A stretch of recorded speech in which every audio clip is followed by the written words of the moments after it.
Halo guys, seperti biasa kembali lagi bersama saya di Parabot Film, tempat berjuta kisah film yang bakal menyegarkan mata dan pikiran kalian semua. Selamat datang di Parabot Film. Kembali lagi bersama saya yang kali ini akan membawakan sebuah film yang berjudul The Child yang dirilis pada tahun 2023. Film ini menceritakan tentang seorang petinju ilegal yang dikejar-kejar oleh pembunuh bayaran paling ditakuti di Korea guys. Akan tetapi, dia tidak tahu kenapa bisa menjadi target pembunuh. Film ini akan dijamin membuat kalian tercengang, karena menurut saya film ini sangat-sangat spektakuler. Karena di film ini, kalian akan disuguhi dengan adegan baku hantam yang sangat edan tentunya. Dan pastinya adrenalin kalian pasti bakal terpacu. Oke guys, tanpa berlama-lama, mari kita lihat alur ceritanya.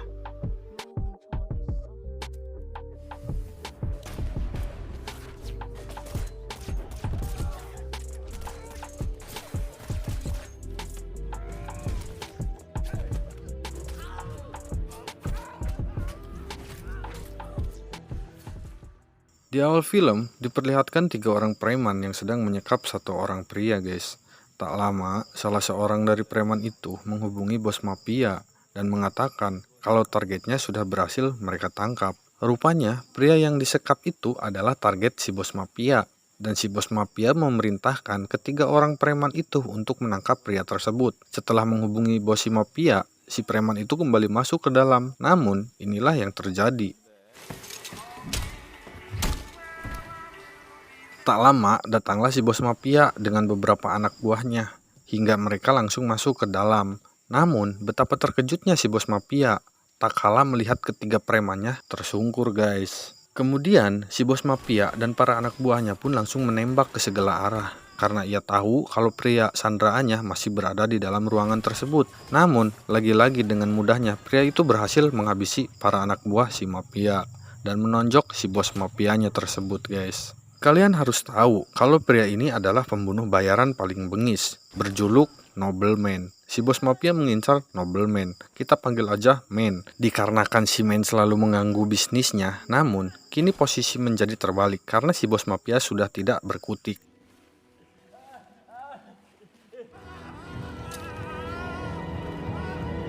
Singkat cerita, setelah 5 bulan, si Men pergi ke Filipina. Di sana ia menonton pertarungan tinju ilegal, yang mana salah satu pemenangnya adalah seorang pria bernama Marco. Terlihat meskipun Marco berbadan cilik, tapi ia begitu handal dalam dan mampu mengalahkan musuh-musuhnya.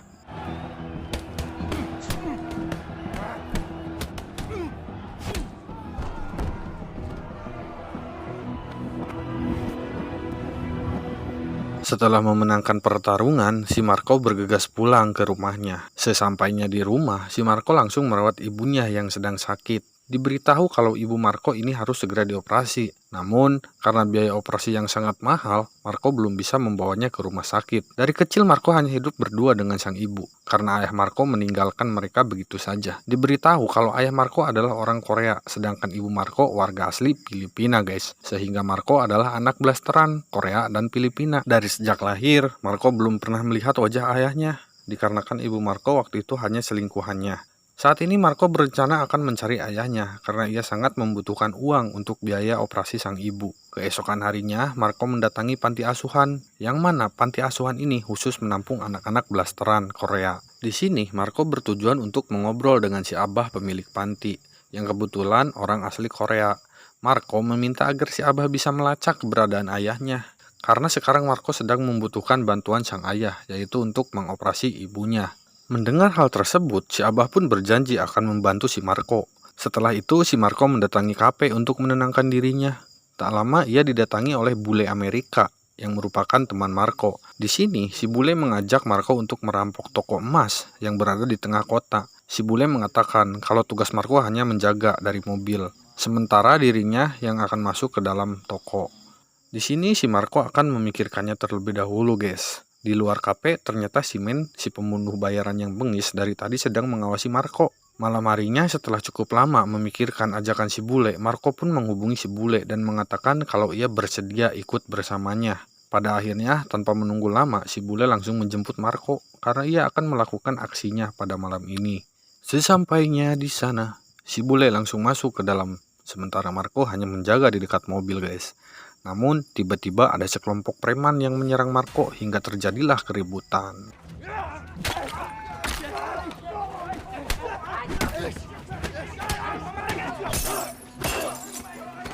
Karena kalah jumlah, Marco memilih untuk melarikan diri dan terjadilah aksi kejar-kejaran.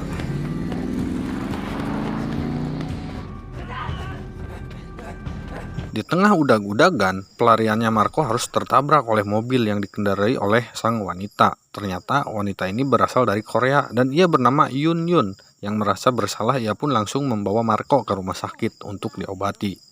Singkat cerita, setelah diobati, sekali lagi ia meminta maaf karena ia tak sengaja telah menabrak Marco. Hingga kemudian Yun Yun pun pergi keesokan harinya. Marco dihubungi oleh si Abah pemilik panti yang meminta Marco agar segera datang ke pantinya. Sesampainya di sana, si Abah mengabarkan kalau ia telah berhasil menghubungi ayah Marco yang berada di Korea. Bahkan saat ini ayah Marco telah mengirimkan pengacara untuk menjemput Marco ke sana. Si Abah meminta Marco agar segera pulang karena sebentar lagi pengacara ayahnya akan menjemput Marco. Di rumahnya beberapa waktu kemudian memperlihatkan si pengacara suruhan ayahnya yang memakai mobil hitam telah tiba di rumah Marco. Namun dari kejauhan tak disangka, si pembunuh bayaran bengis masih terus saja mengawasi kehidupan si Marco. Belum diketahui apa tujuan si sampai melakukan hal tersebut kembali ke si pengacara yang langsung meminta Marco agar berkemas sekarang juga. Dikarenakan hari ini juga mereka akan pergi ke Korea. Di sini si pengacara memberitahu kalau ayah Marco adalah seorang pengusaha sukses nan tajir. Namun kini ia sedang sakit parah. Awalnya Marco tidak ingin pergi karena di sini juga ibunya sedang sakit. Di sini si pengacara menjawab kalau ibu Marco akan dibawa ke rumah sakit sekarang juga dan diurus oleh si Abah pemilik panti. Hingga Marco tidak usah khawatir, semua biaya akan ditanggung oleh uang ayah Marco, termasuk biaya operasi sang ibu. Mendengar hal tersebut, pada akhirnya Marco pun mau ikut ke Korea bersama si pengacara. Shin berpindah ke Korea, dan di sini kita diperkenalkan dengan direktur perusahaan yang bernama Kim. Rupanya Kim adalah anak pertama dari ayah Marco, namun berbeda ibu dengan Marco. Karena ibu Kim adalah istri pertama ayah Marco, terungkap fakta Kim bukan hanya seorang direktur karena ia juga merupakan bos mafia yang sangat haus akan kekuasaan. Singkat cerita, di rumah sakit dikarenakan sang ayah sedang membutuhkan donor jantung, sebenarnya yang memerintah si pengacara menjemput Marco ke sini bukanlah sang ayah, melainkan Kim. Kim berniat akan memaksa Marco agar mendonorkan jantungnya untuk sang ayah, karena Kim tidak akan membiarkan ayahnya tewas sebelum mewariskan semua hartanya kepada Kim. Kembali ke Marco yang sedang di dalam pesawat menuju ke Korea. Di tengah perjalanan, rupanya si juga ada di sana dan duduk di samping Marco. Tiba-tiba si berbisik kepada si Marco untuk bersiap-siap karena sebentar lagi perang akan segera dimulai, coy. Marco sendiri tidak tahu apa maksud si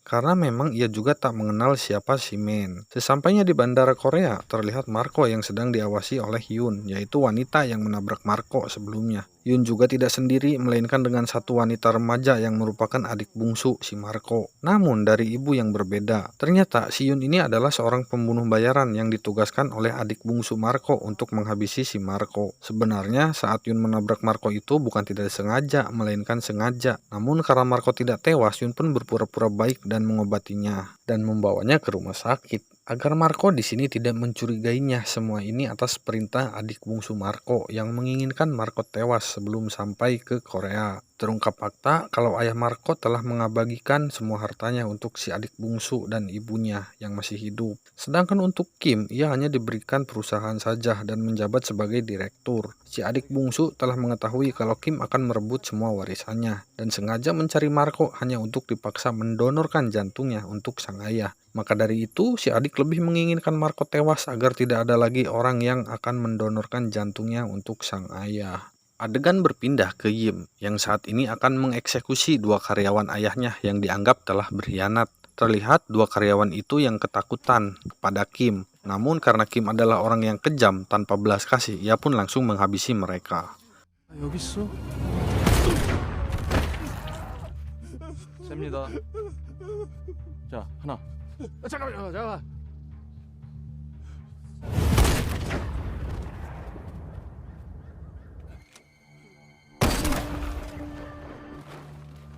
Berpindah ke si Marco dan si pengacara yang sedang dalam perjalanan menggunakan mobil untuk menemui ayahnya. Tiba-tiba si datang menggunakan mobil lain dan langsung menyerang mereka.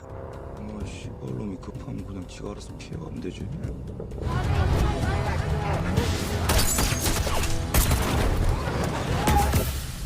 Di dalam insiden ini, si pengacara dan beberapa anak buahnya berhasil dihabisi oleh si Men. Sementara Marco sendiri dibiarkan hidup. Di waktu yang sama, si Men menghubungi Kim. Jika si Marco tidak akan pernah datang jika Kim belum mengirimkan uang 10 juta dolar, guys. Mendengar hal itu, tentu Kim menjadi sangat geram dan marah. Ia langsung mengarahkan semua anak buahnya untuk memburu si Men. Kembali ke Marco yang saat ini sedang mencoba kabur ke dalam hutan belantara. Setelah cukup lama berlari, Marco pun kelelahan dan ia memutuskan untuk kembali ke jalan raya untuk mencoba meminta bantuan. Namun sayang tidak ada seorang pun di sana dan hanya ada si Men saja, sehingga terjadilah aksi kejar-kejaran yang sangat edan. Pada akhirnya Marco berhasil kabur dari kejaran si Men.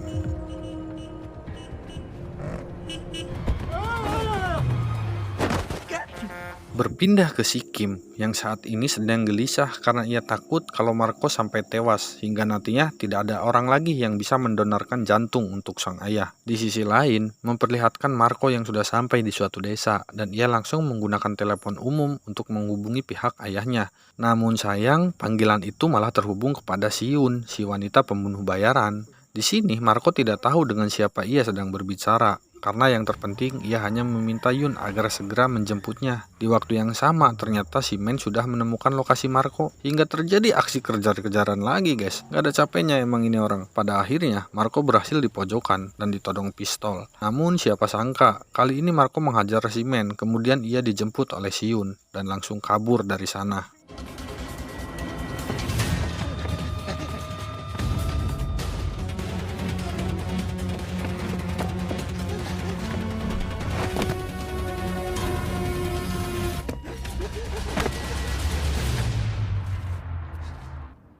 너 이러고 자꾸 비협조적으로.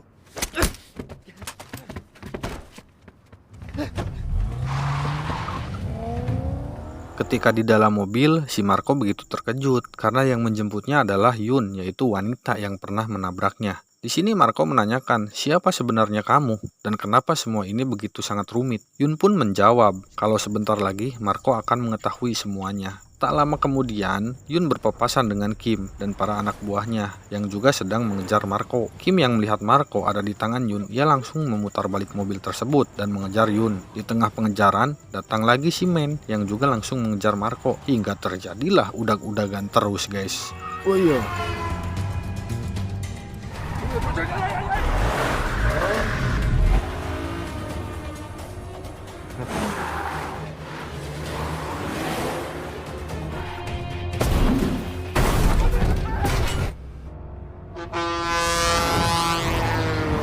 Setelah cukup panas pengejaran terjadi, Yun pun berhasil meloloskan diri dari kejaran si Men serta si Kim dan ia langsung membawa Marco ke tengah hutan. Di sini si Yun menceritakan semuanya kepada Marco tentang keluarganya. Sebenarnya Marco didatangkan oleh Kim ke sini hanya akan diambil jantungnya saja untuk didonorkan kepada ayahnya.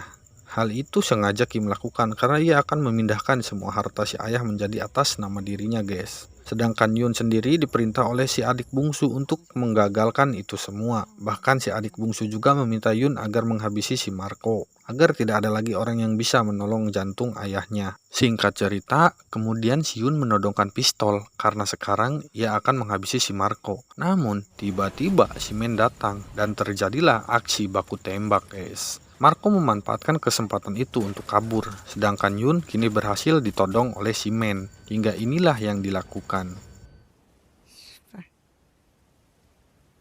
Berpindah ke si Marco lagi yang sedang terus berlari, kini ia malah berpapasan dengan si Kim, sehingga Kim langsung menangkap si Marco, lalu membawanya ke rumah sang ayah.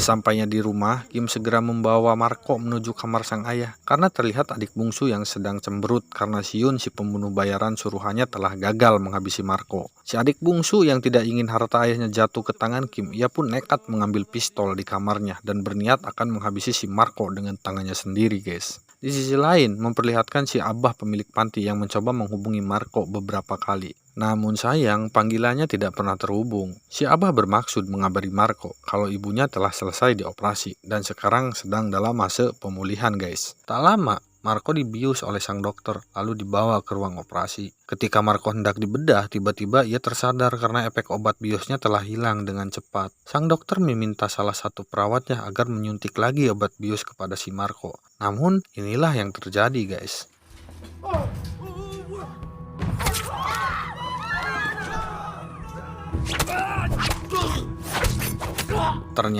Ternyata salah satu perawat itu adalah si Men yang dari tadi sedang menyamar. Namun sayang, Kim dan para anak buahnya yang lain telah tiba di ruangan tersebut, sehingga Marco dan si Men pun terkepung. Di sini si Men langsung menodong Marco dan ia mengatakan jika Kim tidak mengirim uang 10 juta dolar, maka Marco akan dihabisi. Kim yang tidak mau Marco sampai tewas sebelum jantungnya diambil, akhirnya ia bersedia menuruti permintaan si Men. Namun ketika Kim hendak mentransfer uangnya, tiba-tiba si adik bungsu datang dan menembak ke sembarang arah hingga terjadilah keributan.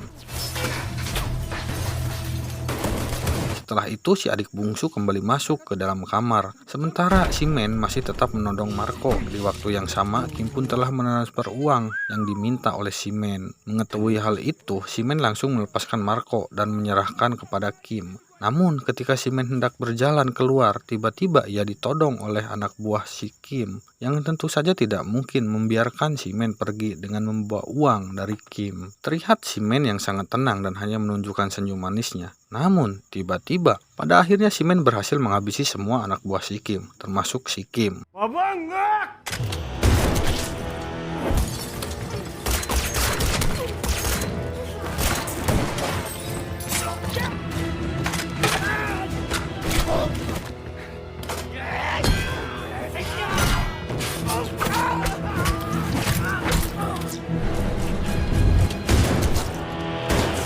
Setelah itu, si Men mengajak Marco agar segera pergi dari sana. Sebelum keluar, si Men mengatakan kalau sekarang perang telah selesai dan tidak akan ada lagi orang yang mengejar Marco. Marco pun hanya bisa unguk-ongok saja karena ia tidak tahu apa maksud si Men dan siapa dia sebenarnya.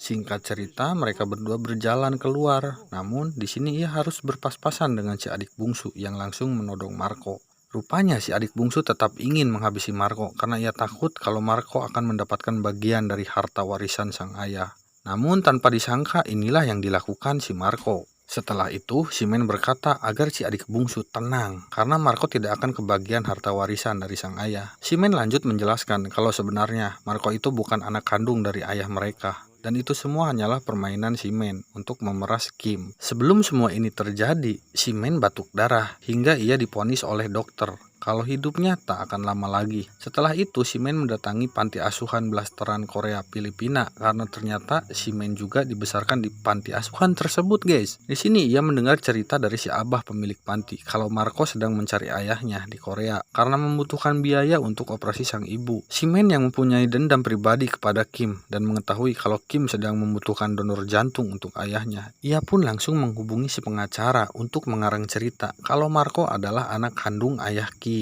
dari selingkuhannya. Di Filipina, si Men sampai menyogok dokter untuk memanipulasi DNA Marco agar sama dengan DNA Kim. Setelah DNA cocok, Men mengatakan kepada si pengacara jika si Marco siap mendonorkan jantung asal semua biaya operasi ibunya ditanggung oleh pihak sang ayah. Kebetulan sekali si pengacara juga sedang diperintah Kim untuk mencari donor jantung sehingga ia langsung menyetujuinya, guys, dan akan menjemput Marco pada hari itu juga. Dengan begitu, maka si Men secara tidak langsung bisa mengobati ibu Marco dengan gratis dan juga memeras si Kim dengan cara berpura-pura menyandang Marco. Semua uang itu si Men menyumbangkannya ke panti asuhan si Abah sebagai upaya penebus dosa. Men selama ini mendengar penjelasan tersebut, sontak Marco menjadi marah karena Men telah membahayakan nyawanya. Namun pada akhirnya Marco mengerti karena yang telah dilakukan si Men itu demi kesehatan ibunya juga. Mereka berdua pun akhirnya pulang ke Filipina. Beberapa minggu setelah itu memperlihatkan ibu Marco yang kini sudah sehat setelah dioperasi. Sementara untuk Abah terlihat sedang membangun lagi panti asuhan dari uang hasil pemberian si Men. Adegan berpindah ke si Men yang kini sedang memeriksakan kembali kesehatannya. Di sini dokter mengatakan kalau penyakit si Men telah menghilang dan batuk darahnya juga tidak kambuh lagi. Karena Men sudah sehat walafiat, si dokter pun mencabut vonisnya kepada si Men yang pernah mevonis dia tidak akan hidup lama lagi. Mendengar hal itu, si Men pun tersenyum bahagia. Kemudian film pun tamat, guys.